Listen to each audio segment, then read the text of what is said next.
Hello friends, myself Bhumika Parmar from Ashwamekh Vidyalay. In last video we had seen brief review of equivalent fractions. Today we will see it in detail and understanding it very well. So let's start it. Understanding equivalent fractions.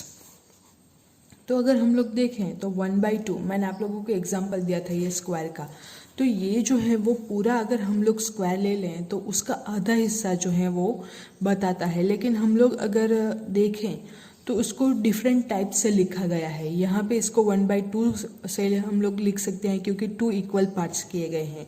यहाँ पे 4 equal parts किए गए हैं, सो 2/4 हम लोग लिख सकते हैं।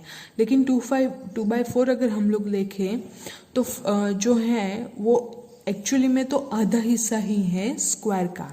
सेम वे में यहाँ पे 3/6 फ्रैक्शन होता है, लेकिन वो भी अगर हम लोग देखें तो ये जो है पिक्चर आप लोग देखें तो उससे आप लोगों को ज़्यादा क्लियर होगा कि ये जो है उसने आधा हिस्सा क्लियर किया है, आधा हिस्सा जो है वो स्क्वायर का कवर किया हुआ है। तो इस तरह से हम लोग जो है वो इक्विवेलेंट फ्रैक्शंस के बारे में देख सकते हैं। और हम लोगों ने एग्जांपल्स भी देखा था कि 1/2 है, 2/4, 3/6, 36 up to 36/72 and so on are equivalent fractions. तो ये जो है वो सारे के सारे इक्विवेलेंट फ्रैक्शंस के एग्जांपल्स हैं। They represent the same part of a whole.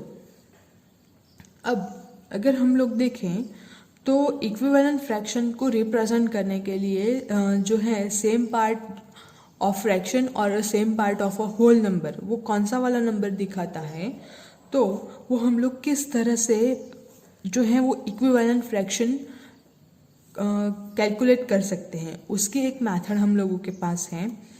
1/2 अगर हम लोग लें तो 1/2 को ऊपर यानी कि न्यूमरेटर एंड डिनोमिनेटर में हम लोग 2 से मल्टीप्लाई करें। जो नंबर से हम लोग न्यूमरेटर में मल्टीप्लाई कर रहे हैं सेम वही नंबर से हम लोगों को डिनोमिनेटर में भी मल्टीप्लाई करना होगा। तो यहाँ पे हम लोग 2 से मल्टीप्लाई कर रहे हैं 1/2 को। सो हम लोग मल्टीप्लाई करते हैं अगर 1/2 को, तो 1/2 एक फ्रैक्शन है तो 1 को हम लोग 2 से मल्टीप्लाई कर रहे हैं, 2 को भी अगेन 2 से मल्टीप्लाई कर रहे हैं। सो आंसर जो है वो मिलता है 2 1s are 2 and 2 2s are 4, सो 2/4। तो ये जो हैं ये दोनों इक्विवेलेंट फ्रैक्शंस हैं, यानी कि कोई भी फ्रैक्शन हम लोगों को अगर दिया गया हो और सेम नंबर से हम लोग न्यूमरेटर एंड डिनोमिनेटर में मल्टीप्लाई करते हैं तो हम लोगों को जो आंसर मिलता है, तो जो गिवन डेटा एंड जो आंसर हम लोगों को मिलता है ये दोनों एक दूसरे के इक्विवेलेंट फ्रैक्शंस होंगे। सो द बेसिक फंडा और the basic idea is to find an equivalence fraction of a given fraction। अगर हम लोगों को कोई फ्रैक्शन दिया गया हो और उस फ्रैक्शन के ऊपर से हम लोगों को उसका इक्विवेलेंट फ्रैक्शन फाइंड करना हो तो हम लोग किस तरह से कर सकते हैं। You may multiply both the number, the numerator and the denominator of the given fraction by the same number। आप लोगों को क्या करना होगा कि जो न्यूमरेटर है एंड जो डिनोमिनेटर है, जो फ्रैक्शन हम लोगों को दिया गया होगा, सपोज हम लोगों को दिया गया होगा 3/4, तो उसका न्यूमरेटर है 3, डिनोमिनेटर है 4। अब देखते हैं यू में मल्टीप्लाई बोथ, यानी कि न्यूमरेटर एंड डिनोमिनेटर दोनों को मल्टीप्लाई करना होगा सेम नंबर से of the given fraction by the same number. Suppose हम लोग यहाँ पे सेम नंबर लेते हैं 2, तो 2 से अगर हम लोग मल्टीप्लाई करते हैं तो 3 2s are 6, 4 2s are 8, तो 6/8 एंड जो अपना गिवन डेटा था, गिवन फ्रैक्शन था वो था 3/4, तो 3/4 and 6/8 this both are the equivalent fractions. तो ये एक मेथड है। दूसरी एक मेथड जो है वो कौन सी है, to find an equivalent fraction we may divide both the numerator and the denominator by the same number. जैसा हम लोग सेम नंबर से मल्टीप्लिकेशन करते हैं वैसा ही हम लोग अगर हम लोग को चाहिए जो इक्विवेलेंट फ्रैक्शन, तो हम लोगों को सेम नंबर से डिवाइड करना होगा। जैसे कि हम लोगों के पास अगर फ्रैक्शन है 12/16, तो ये हम लोगों का फ्रैक्शन हो गया। अब इसमें न्यूमरेटर है 12, डिनोमिनेटर है 16। तो हम लोगों को क्या करना होगा कि न्यूमरेटर एंड डिनोमिनेटर दोनों को सेम नंबर से डिवाइड करना होगा। 12 को अगर हम लोग डिवाइड करते हैं 2 से, तो 16 को भी हम लोगों को कंपलसरी 2 से ही डिवाइड करना होगा। सो 12 को 2 से डिवाइड करते हैं तो आंसर आता है 6। 16 को 2 से डिवाइड करते हैं तो आंसर आता है 8। So 12/16 and 6/8, this both are the equivalent fraction. तो ये जो है हम लोगों के पास इक्विवेलेंट फ्रैक्शन के एग्जाम्पल्स हैं। नेक्स्ट है, can you find an equivalent fraction of 9/15 having denominator 5। तो यहाँ पे क्वेश्चन हम लोगों को क्या पूछा गया है, हम लोगों के पास है 9/15, एक फ्रैक्शन हम लोगों के पास है। अब हम लोगों को उसका इक्विवेलेंट फ्रैक्शन इस तरह से फाइंड करना है ताकि हम लोगों का जो इक्विवेलेंट फ्रैक्शन का आंसर आए उसके डिनोमिनेटर में 5 आए। अब 15 हम लोगों के पास है, अगर हम लोगों को 5 चाहिए तो ये जो डिनोमिनेटर है उसको हम लोगों को 3 से डिवाइड करना होगा। तो 15 को हम लोग डिवाइड करते हैं 3 से, तो 15 divided by 3 it will give you 5। अब जब हम लोगों ने डिनोमिनेटर में 3 से डिवाइड किया है तो कंपल्सरीली हम लोगों को न्यूमरेटर को भी 3 से डिवाइड करना होगा। सो 9 को भी हम लोग 3 से डिवाइड करते हैं। तो 9 को अगर हम लोग 3 से डिवाइड करते हैं तो आंसर आता है 3। सो 3/5 इज द गिवन आंसर, या तो फिर हम लोगों का जो रिक्वायर्ड आंसर है 9/15 का equivalent fraction which has denominator 5 is the fraction 3/5। तो इस तरह से हम लोगों को जो है वो फ्रैक्शन मिलते हैं। नेक्स्ट एग्जाम्पल हम लोगों के पास है, find the equivalent fraction of 2/5 with numerator 6। अब हम लोगों को क्या करना है, इस तरह का फ्रैक्शन जो है इक्विवेलेंट फ्रैक्शन फाइंड करना है। किसका? 2/5 का, विथ न्यूमरेटर 6, यानी कि न्यूमरेटर में 6 आए, इस तरह का हम लोगों को इक्विवेलेंट फ्रैक्शन जो है वो फाइंड करना होगा। अब हम लोगों के पास आंसर जो गिवन फ्रैक्शन है, गिवन डेटा है, वो है 2/5।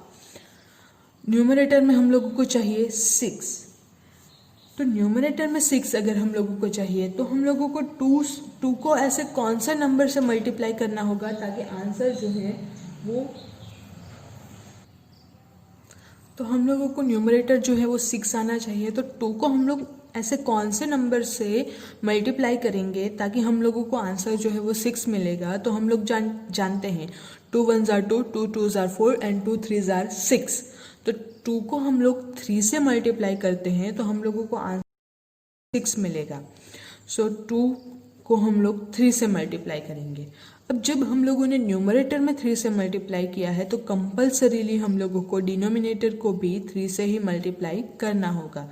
तो हम लोगों का जो आंसर आता है तो वो न्यूमरेटर में 6 हम लोगों को मिल गया। नेक्स्ट डिनोमिनेटर में हम लोगों को क्या मिलता है, 5 3s are 15। तो 15 जो है हम लोगों को मिलता है डिनोमिनेटर में।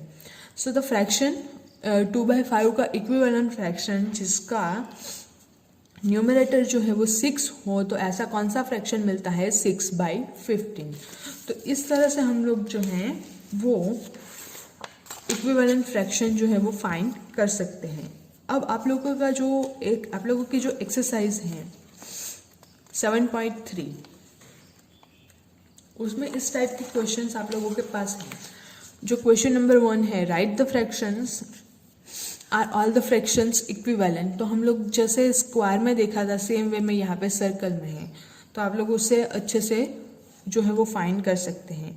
नेक्स्ट में अगर हम लोग देखें तो ये इक्विवेलेंट फ्रैक्शन है या नहीं, तो ये जो है वो बबल की नंबर आप लोग काउंट कर लीजिए, जिसमें कुछ बबल्स जो है वो डार्क कलर के हैं, कुछ जो है वो लाइट कलर के हम लोगों को कलर करके दिए गए हैं। तो लाइट वाला फ्रैक्शन जो है, जो शेडेड पोर्शन है, वो हम लोगों को फ्रैक्शन दिखाते हैं। सपोज यहाँ पे अगर देखें तो 4 टोटल जो है वो शेडेड हैं और टोटल जो नंबर ऑफ सर्कल्स हैं तो वो कितने हैं, तो 12। सो द रेशियो इज और the fraction is 4/12। Same way में यहाँ पे है 3/9। तो अगर हम लोग देखें तो 4/12 देन 3/9। तो अगर हम लोग ये दोनों इक्विवेलेंट फ्रैक्शन है या नहीं वो किस तरह से पता लगा सकते हैं, तो उसके लिए हम लोग क्या करना होगा, इसका सिंप्लीफिकेशन करेंगे 4/12 का। तो 4 3s आर 12, 4 4 कैंसल आउट, सो 1/3। यहाँ पे हम लोग देखें तो 3/9 बचता है, तो 9 का जो फ्रैक्शन है तो उसको हम लोग 3 × 3 लिख सकते हैं। अगेन 1 3 एंड 1 3 इज आउट, सो 1/3। तो ये दोनों का आंसर जो है सेम मिलता है, यानी कि 1/3। सेम वे में ये जो है वो सारे के सारे नंबर्स के लिए आप लोगों को, सारे के सारे स्क्वायर्स के लिए आप लोगों को चेक करना है और इक्विवेलेंट फ्रैक्शन है या नहीं वो आप लोगों को पता लगाना है। सेम वे में यहाँ पे नीचे write the fractions and pair up the equivalent fractions from each row. तो आप लोगों को क्या करना है कि सारे के सारे जो नंबर्स हैं उसके फ्रैक्शन लिखने हैं, एंड उसके फ्रैक्शन लिखने के बाद इसमें से कौन सा इसके साथ कंबाइंड होगा या कौन सा इक्विवेलेंट फ्रैक्शन जो है इस रो में से वो हम लोगों को लिखना है। ए के साथ कौन सा आएगा, बी के साथ कौन सा आएगा, इसमें से इसके साथ मैच करना है, यानी ये वाली रो को यहाँ पे मैच करना है। जैसे हम लोग कॉलम मैच करते हैं सेम वे में हम लोगों को रो मैच करना है।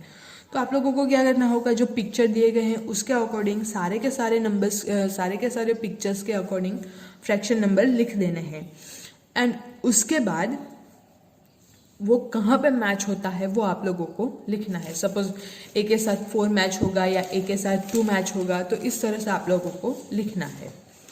अब नेक्स्ट जो क्वेश्चन है उसका नरेशन हम लोग अभी देखने वाले हैं। सो देखते हैं एग्जाम्पल नंबर 4। तो अगर हम लोग देखें example number 4, find the equivalent fraction of 15/35 with denominator 7। हम लोगों को 15/35 का इक्विवेलेंट फ्रैक्शन जो है वो लिखना है, जिसका डिनोमिनेटर जो है वो 7 आना चाहिए। अब यहाँ पे जैसे न्यूमरेटर 6 था उस टाइप से हम लोगों को यहाँ पे डिनोमिनेटर जो है वो 7 आना चाहिए। तो इसको बेस्ट वे में लिखने के लिए हम लोगों ने ये जो है इन लोगों ने क्या किया कि 15/35, अब इक्विवेलेंट फ्रैक्शन है इसलिए हम लोग इज इक्वल्स टू लिखेंगे। So is equals to and blank, क्योंकि न्यूमरेटर जो है वो हम लोगों को पता नहीं है, सिर्फ डिनोमिनेटर जो है वो हम लोगों को पता है। तो जो बाकी का जो हम लोग सेम वे में करते थे ठीक उसी वे में करना है। जैसे यहाँ पे हम लोगों के पास है 15/35 इज इक्वल्स टू, हम लोगों को डिनोमिनेटर दिया गया है 7, न्यूमरेटर हम लोगों को पता नहीं है इसलिए मैं यहाँ पे ब्लैंक स्क्वायर जो है वो लिख रही हूँ। अब 15/35 इज इक्वल्स टू, तो हम लोगों को क्या करना है कि डिनोमिनेटर जो है वो 7 आना चाहिए। यहाँ पे डिनोमिनेटर दिया गया है तो हम लोग यहाँ पे डिनोमिनेटर ही कैच करते हैं। सो 35 के ऐसे कौन से नंबर से हम लोग मल्टीप्लाई करेंगे या डिवाइड करेंगे तो हम लोगों को आंसर जो है वो 7 मिलता है। तो अगर हम लोग देखें तो 7 जो है वो 35 से छोटा है, यानी कि मल्टीप्लिकेशन का तो ऑप्शन ही नहीं है, डिवीजन ही करना होगा। तो डिवीजन अगर हम लोग करते हैं तो 35 को ऐसे कौन से नंबर से हम लोग डिवाइड करेंगे तो हम लोगों को 7 मिलता है। तो 35 को अगर हम लोग 5 से डिवाइड करते हैं तो 5 7 ज़ा 35, तो एग्जैक्टली रिमाइंडर जो है वो हम लोगों को 0 मिल जाता है, यानी कि 35 को हम लोग डिवाइड करेंगे 5 से। अब जब हम लोगों ने डिनोमिनेटर जो है उसमें 5 से डिवाइड किया तो it is compulsory we have to divide जो न्यूमरेटर है उसको भी 5 से ही डिवाइड करना होगा, क्योंकि इक्विवेलेंट फ्रैक्शन के लिए कंडीशन ही है कि जो नंबर हम लोग मल्टीप्लाई करते हैं न्यूमरेटर में सेम वही नंबर हम लोगों को डिनोमिनेटर में भी मल्टीप्लाई करना होगा, एंड जो नंबर हम लोग डिनोमिनेटर में डिवाइड करते हैं या न्यूमरेटर में डिवाइड करते हैं सेम नंबर हम लोगों को न्यूमरेटर या डिनोमिनेटर में डिवाइड करना होगा। यानी कि सिंपली जिस नंबर से हम लोग मल्टीप्लिकेशन करते हैं तो मल्टीप्लिकेशन दोनों नंबर का न्यूमरेटर एंड डिनोमिनेटर में भी करना होगा, एंड डिवीजन अगर हम लोग करते हैं तो डिवीजन भी हम लोगों को न्यूमरेटर एंड डिनोमिनेटर दोनों में लेना होगा। यहाँ पे हम लोग डिवीजन ले रहे हैं, तो डिवीजन अगर हम लोग कर रहे हैं तो जिस नंबर से हम लोगों ने डिनोमिनेटर में डिवीजन किया, सेम वही नंबर से हम लोग न्यूमरेटर में भी डिवीजन करते हैं। अब 15 को हम लोग 5 से डिवाइड करते हैं तो हम लोगों को आंसर जो है वो मिलता है 3, यानी कि अपना जो चौरस जो चतुर्भुज था जिसमें स्क्वायर था वो ब्लैंक वाला, उसमें क्या आंसर आता है बॉक्स में 3। So the answer is 3/7। यहाँ पे आप लोग देख सकते हैं 3/7। तो इस तरह से हम लोग जो है वो फाइंड कर सकते हैं। तो सेम उसी के ऊपर डिपेंडेंट है आप लोगों का 7.3 का जो क्वेश्चन नंबर 3 है। तो इस क्वेश्चन में कहीं पे या तो फिर डिनोमिनेटर फाइंड करना है या तो फिर कहीं पे न्यूमरेटर फाइंड करना है। तो वो जो है वो सारा का सारा क्वेश्चन आप लोगों को होमवर्क में करना है।